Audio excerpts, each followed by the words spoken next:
ఒక్కసారి కొమ్మూరి గోల్డ్ కి కాల్ చేయండి. తాకట్లో ఉన్న మీ బంగారాన్ని విడిపించి మార్కెట్ ప్రైస్ కి వాళ్ళు కొనుక్కుని మిగతా డబ్బులు మీకు ఇచ్చేస్తారు. అమరావతిలో అత్యాధునిక సదుపాయాలతో ప్రజాప్రతినిధుల కోసం నిర్మించిన నివాస సముదాయం పూర్తిగా సిద్ధమైంది. ఇక కేటాయించడం అండ్ ఎమ్మెల్యేలు ఎమ్మెల్సీలు గృహప్రవేశాలు చేయడమే మిగిలింది. సో సుమారు 3,500 చదరపు అడుగుల విస్తీర్ణంలో flats, club house, green cover లాంటి మౌలిక వస్తువులు అధునాతన భద్రతా ప్రమాణాలతో క్వార్టర్స్ అందుబాటులోకి వచ్చాయి. సో ఈ నెల 24న సీఎం చంద్రబాబు చేతుల మీదుగా తాళాల అప్పగింత కార్యక్రమానికి ముహూర్తం ఖరారైంది. సో అర్హత ఉన్న ప్రజాప్రతినిధులకు నిబంధనల ప్రకారం కేటాయింపులు జరపడానికి సాధారణ పరిపాలనా శాఖ కసరత్తు చేస్తుంది. సో ఇందుకు సంబంధించి ప్రభుత్వం వైపు నుంచి కూటమి ప్రజాప్రతినిధులకు ఇప్పటికే సమాచారం అంది. కానీ మాకు మాత్రం ఇప్పటిదాకా ఎలాంటి ఇన్ఫర్మేషను కన్ఫర్మేషను లేవని చెబుతున్నారు ప్రతిపక్ష వైసీపీ ఎమ్మెల్యేలు. సో ఇదే ఇప్పుడు పొలిటికల్ హాట్ టాపిక్ అవుతుంది. ఇప్పటికే అమరావతి మీద నేరుగా ఎమ్మెల్యే క్వార్టర్స్ మీద కూడా వైసీపీ సీనియర్ లీడర్స్ కొందరు నెగిటివ్ కామెంట్ చేశారు. మాజీ మంత్రి ఒకరైతే నేరుగా అసాంఘిక కార్యకలాపాలకు కేర్ ఆఫ్ అవుతాయంటూ చేసిన వ్యాఖ్యలు నిజంగా తెలుగు రాజకీయాల్లో దుమారం రేపాయి.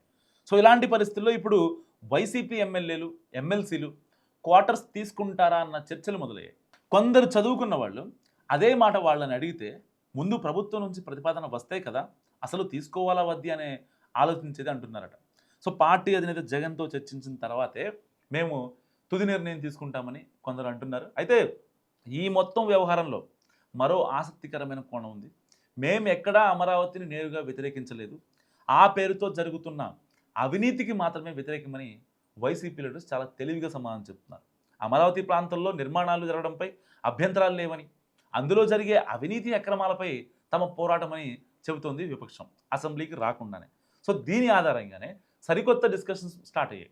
మరి ఇప్పుడు ప్రభుత్వ నిబంధనల ప్రకారం వైసీపీ ఎమ్మెల్యేలకు ఎమ్మెల్సీలకు ఇల్లు కేటాయిస్తే అది ప్రభుత్వ ప్రాజెక్టు కాబట్టి వద్దనే పరిస్థితి ఉంటుందా, లేక ఇది ప్రజాప్రతినిధులకు కల్పిస్తున్న అధికారిక వసతి సదుపాయం కాబట్టి తీసుకుంటారా అంటూ రకరకాల అనాలిసిస్ నడుస్తున్నాయి.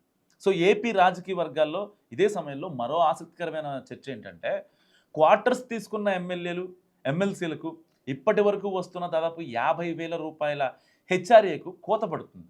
అండ్ ఆ విషయంలో కూడా వ్యతిరేకత వ్యక్తమవుతున్నట్టు కూడా తెలుస్తుంది. అసెంబ్లీకి వైసీపీ ఎమ్మెల్యేల హాజరు అంశం ఇక్కడున్న ఇంకో యాంగిల్. సో ఆ పార్టీ ఎమ్మెల్సీలు మండలి సమావేశాలకు హాజరవుతున్నారు, కానీ ఎమ్మెల్యేలు మాత్రం సభకు దూరంగా ఉంటున్నారు. ప్రధాన ప్రతిపక్ష హోదా విషయమై ప్రభుత్వం వైసీపీ మధ్య మాటల యుద్ధం కొనసాగుతుంది. సభకు హాజరవ్వకుండా జీతాలు ఇతర ప్రయోజనాలు ఎలా పొందుతారంటూ అధికార పక్షం ప్రశ్నిస్తోంది. స్పీకర్ వైపు నుంచి ప్రతి సెషన్ ప్రారంభానికి ముందు అనర్హత వేటు హెచ్చరికలు కూడా వినిపిస్తున్నాయి. ఇప్పుడు ఈ పంచాయతీకి ప్రజాప్రతినిధుల క్వార్టర్స్ అనే కొత్త అంశం చేరింది.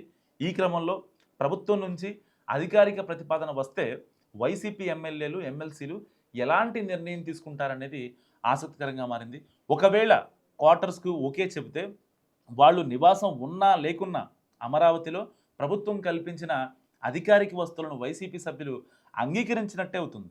సో వద్దని రిజెక్ట్ చేస్తే అందుకు ఆ పార్టీ బలమైన కారణమే చెప్పాల్సి ఉంటుంది. అయితే ప్రభుత్వం వైపు నుంచి ఇంతవరకు ఫ్లాట్ల కేటాయింపు ప్రతిపాదన ఏది తమ వరకు రాలేదని, ఒకవేళ అలాంటి ప్రతిపాదన చేస్తే తమ పార్టీ అధినేత జగన్తో చర్చించి ఒక నిర్ణయం తీసుకుంటామంటున్నారు వైసీపీ లీడర్స్. దీంతో ఆగస్టు 24న ఏం జరగబోతుందంటూ అంతా ఆసక్తిగా చూస్తున్నారు.